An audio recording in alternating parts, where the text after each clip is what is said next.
हाँ हाँ, तुम्हें क्या लगता है कि मैं पूरी तरह से तुम्हारे ऊपर आश्रित हूँ? अच्छी खासी नौकरी है, पैसे हैं, पैसे फेंकूं तो बहुत से लोग मेरे आगे पीछे घूमेंगे। हाँ तो ठीक है, देख लेना, जब चली जाऊंगी तब समझ में आएगा।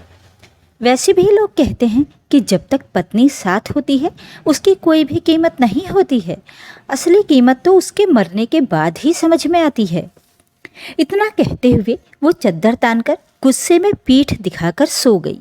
मैं भी उसे गुस्से में देखते हुए बड़बड़ाने लगा, जाओ ना, बड़े देखे हैं तुम्हारे जैसे।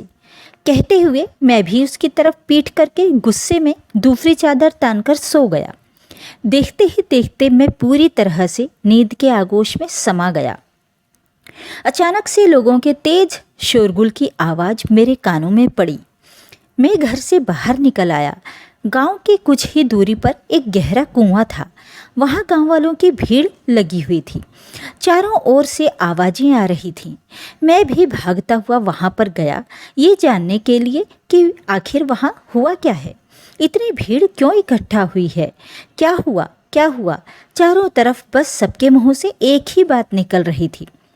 तभी पीछे से किसी ने कहा, अरे भाई, वहाँ कुएं में किसी की लाश पड़ी है। इतना सुनते ही मेरे कदम और भी तेज हो गए। आखिर कौन है, ये जानने की जिज्ञासा और भी तेज हो गई। भागता हुआ मैं कुएं के पास पहुंचा। कुएं में झांकने पर कोई दिखाई तो नहीं दे रहा था, क्योंकि कुआं काफ़ी गहरा था और अंधेरा भी था। फिर भी गांव वालों ने रस्सी की मदद से 2-3 लोगों को अंदर भेजकर बड़ी मशक्क़त के बाद लाश को बाहर निकाला। जैसे जैसे रस्सी ऊपर खींची जा रही थी, वैसे वैसे ही मेरे दिल की धड़कनें बढ़ती जा रही थीं। मेरे साथ साथ गांव वाले भी बार बार कुएं के अंदर झांककर देखने की कोशिश कर रहे थे कि आखिर है कौन। एक बार पता तो चले अपने गांव का है या किसी दूसरे गांव का। लेकिन जैसे ही लाश को बाहर निकाला गया, उसे देखते ही मेरी आंखों के आगे अंधेरा छा गया। पैरों ने जवाब दे दिए। शरीर जैसे निष्प्राण होकर धम से गिर पड़ा और जब होश आया तो मैं अपने घर पर था और मेरे आगे पीछे बहुत सारे लोग थे और मेरे कानों में रोने की आवाज़ें आ रही थीं। बच्चों की आवाज़ें, बहू बेटों की आवाज़ें, बेटी की आवाज़, सब बेसुध होकर अपनी माँ को घेरे हुए चीखे चिल्लाए जा रहे थे। मैं भागता हुआ उनके पास पहुंचा तो वहाँ मेरी धर्मपत्नी जमीन पर लेटी हुई थी और बच्चे बेसुध होकर रोते हुए चिल्लाए जा रहे थे। पत्नी को ऐसे देखकर मैं भी कटे हुए पेड़ की तरह वहीं गिर पड़ा। मेरी आंखों के आगे अंधेरा छा गया। आंसू तो जैसे सूख चुके थे। मैं अभी भी समझ नहीं पा रहा था आखिर हुआ क्या है, ये सब क्या हो रहा है। क्या ये सब हकीकत है? क्या सच में मेरी पत्नी मुझे छोड़कर चली गई? मेरे सामने जो है वो मुझसे बात नहीं करेगी? क्या ये हकीकत है? मैं कुछ भी समझ नहीं पा रहा था। मेरे दिमाग ने बिल्कुल भी काम करना बंद कर दिया। ऐसा लग रहा था जैसे ये सब एक सपना है। अभी आज सुबह सुबह ही तो ये मेरे से इतनी लड़ाई लड़ रही थी और लड़ाई भी कोई इतनी बड़ी नहीं थी जो इसने अपनी जान दे दी। इसने एक बार भी मेरे बारे में नहीं सोचा कि मैं इसके बिना अकेला कैसे रहूँगा।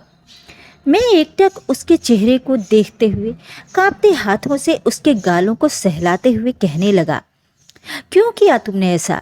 एक बार भी मेरे बारे में नहीं सोचा कि मैं कैसे रहूँगा तुम्हारे बिना? अरे पगली, तू तो मेरी जान थी, मेरा सब कुछ तो तू ही थी। मुझे क्या खाना है, क्या नहीं खाना है, क्या फ़ायदा है, क्या नुकसान है, क्या पहनना है, क्या नहीं पहनना है, सब कुछ तो तेरे ही हिसाब से चल रहा था। और जब तुम ही चली गई तो मेरा क्या? मेरी तो जैसे दुनिया ही लुट गई। 7 जन्मों का वादा किया था तुमने और एक जन्म भी पूरा साथ नहीं दे पाई। अब क्या होगा मेरा? कौन रखेगा मेरा ख्याल? कौन बात बात पर यूँ ताने देगा? तेरे भरोसे तो मैं रहता था, अब कौन बनेगा मेरा भरोसा? क्यों किया तूने ऐसा? क्यों किया? अचानक से ऐसा लगा कि दिल में एक ज्वार सा फूटा, एकदम से चिल्ला पड़ा। उसके हाथों को कसकर पकड़कर अपने सीने से लगाकर काफ़ी देर तक मैं रोता रहा। कुछ देर बाद ही सारी तैयारियां हो गईं। आज उसे किसी दुल्हन की तरह सजाया गया था। लाल साड़ी, लाल गोल बड़ी सी बिंदी, चूड़ी। सिंदूर लगाने के लिए कुछ लोगों ने मेरे हाथों पर सिंदूर दिया। जैसे ही मैंने उससे सिंदूर लगाया वो जीवित सी हो उठी। सिंदूर लगाते ही उसके चेहरे का तेज बढ़ गया। खिल उठी थी वो, इतनी सुंदर, इतनी मनमोहक, आज ऐसे शांत पड़ी है। काश काश उसकी तारीफ में मैं 2 शब्द कह पाता और वो शर्माते हुए मेरे सीने से लग जाती। काश ऐसा होता, वो उठकर बैठ जाती और मुझे जीवन दान मिल जाता। मैं उसको लगातार देखते हुए ये सब कल्पना किए जा रहा था कि तभी गांव वालों ने मुझे उसके पास से हटाया और उसके चेहरे को ढकते हुए उसे उठाकर ले जाने लगे। अब तो ये सब मेरी बर्दाश्त से बाहर हो रहा था। मैं एकदम से पागल हो उठा और उसे पकड़कर एकदम से झंझोड़ते हुए चीखने लगा, नहीं मंजूषा, नहीं, तुम मुझे ऐसे अकेला छोड़कर नहीं जा सकती, मुझे धोखा नहीं दे सकती, मैं तुम्हें नहीं जाने दूंगा। उठो मंजूषा, उठो, तुम्हें उठना ही होगा, मेरी खातिर उठो। कहते हुए मैं ज़ोर ज़ोर से चीख रहा था। तभी ऐसा लगा किसी ने मेरे मुंह पर पानी डाला तो मैं हड़बड़ा कर उठ बैठा। सामने हैरान सी, परेशान सी, घबराई हुई मंजूषा मुझे लगातार उठा रही थी। मंजूषा को अपने सामने देख मुझे यकीन नहीं हुआ। कांपते हाथों से जब मैंने उसे छुआ तो वो मेरी मंजूषा थी, सही सलामत, बिल्कुल मेरे पास बैठी थी। मेरी तो खुशी का कोई ठिकाना ही नहीं रहा। मैं पागलों की तरह उसे बार बार छूकर देखे जा रहा था। मुझे अपनी आंखों पर यकीन नहीं हो रहा था। मेरी मंजूषा जिंदा है। तुम सही सलामत हो। तुम मुझे छोड़कर नहीं गई। तुम्हें कुछ नहीं हुआ। तुम मेरे पास हो। बोल तो मैं बहुत कुछ रहा था, लेकिन मारे खुशी के शब्द मेरे मुंह से निकल ही नहीं रहे थे।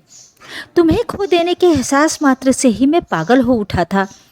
मैंने मंजूषा को पकड़कर अपनी ओर खींचा और कस के गले लगाते हुए रोने लगा और बोला, मंजूषा, चाहे कुछ भी हो जाए, कुछ भी, लेकिन तुम मुझे कभी भी अकेला छोड़कर मत जाना, नहीं तो मैं तो जीते जी मर जाऊंगा। मंजूषा हैरानी से मेरा मुंह देखे जा रही थी। कुछ देर बाद बोली, अच्छा, तो बात यहाँ तक पहुँच गई है। लड़ाई लड़ने के बाद अब तुम सपने में मेरे मरने की कल्पना करने लगे हो। अब मैं समझी, तुम्हें मेरी थोड़ी सी भी फिक्र नहीं है। थोड़ी सी लड़ाई क्या हुई, तुम तो सपने में ही मुझे मारने लगे। जाने हकीकत में क्या करोगे। अब उसने एक बार जो बोलना शुरू किया तो जाने कैसे कैसे तीखे शब्दों के बाण छोड़ती चली गई। लेकिन आज मुझे उसकी एक भी बात बुरी नहीं लग रही थी।